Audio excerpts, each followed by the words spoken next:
संतों के पास क्या है? संतों के प्यास, भूखे को भोजन, प्यासे को पानी, निर्वस्त्र को वस्त्र। हमारे पास दो चार प्राणी, भूखे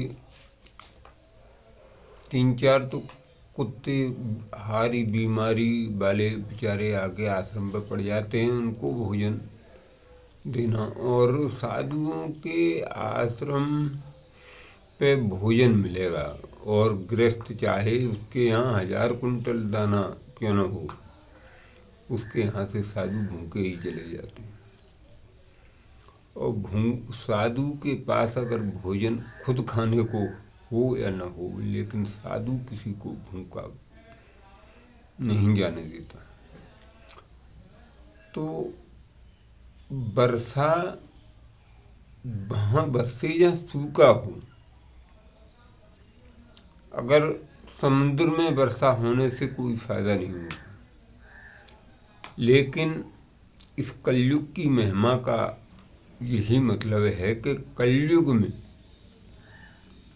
संत महात्माओं को कोई सपोर्ट नहीं करता। संत महात्मा भी सपोर्ट नहीं करते। 5000 मेरे संपर्क में फेसबुक पर, लेकिन अगर 5000 में 100 भी मेरे लिए अगर शेयर कर दें तो मेरे लिए कुछ न कुछ लाभ होगा, और गृहस्थों की सेवा होगी,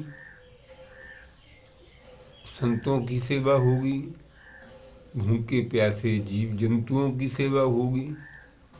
लेकिन दुर्भाग्य है, उन माताओं को करते हैं जो नाचने गाने का और काले पीले मुंह करके जोकरी वालों को सपोर्ट करेंगे। क्यों करेंगे? संतों के लिए, संतों के से, क्योंकि वो भला होगा ना उससे। संतों के सपोर्ट से अपना भला होता है। संत जगत के कल्याण के लिए कार्य करते हैं, सनातन धर्म को आगे बढ़ाने के लिए कार्य कर रहे हैं। अब सनातन धर्म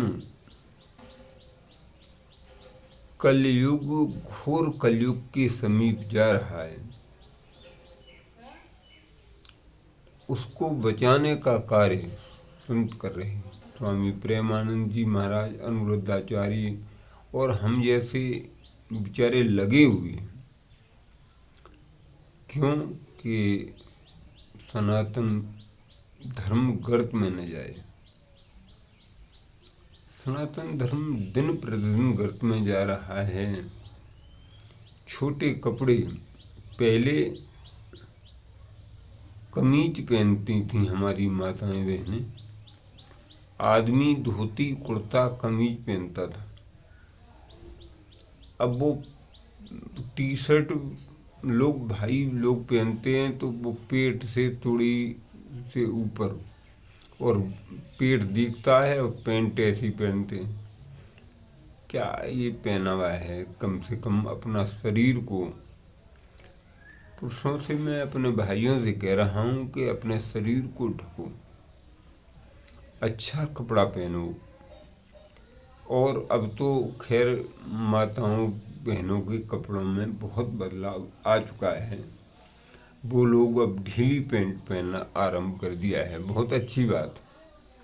मैंने दिल्ली में गया तो मैंने देखा कि अब तो पहनावा में बदलाव आता जा रहा है, क्योंकि माताओं को भी ज्ञान बहुत है। माताएं इस बात के लिए बहुत आगे आ रही हैं। तो मैं यही कहना चाहता हूँ, सनातन धर्म को आगे बढ़ाओ। हमारी सभ्यता 1400 साल पहले सीता, अनुसुईया, सावित्री, गार्गी, कुंती और बहुत सी हमारी माताएं ऐसी हुई कि मंत्र मार के अग्नि लोगों को भस्म कर दिया करती थी।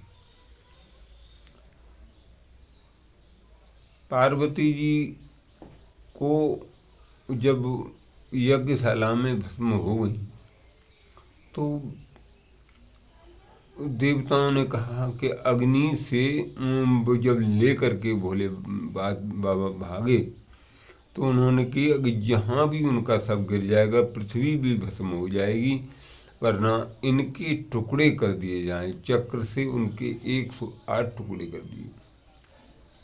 तो माताओं के अंदर इतनी शक्तियाँ थीं, पुरुष तो बहुत पीछे थे।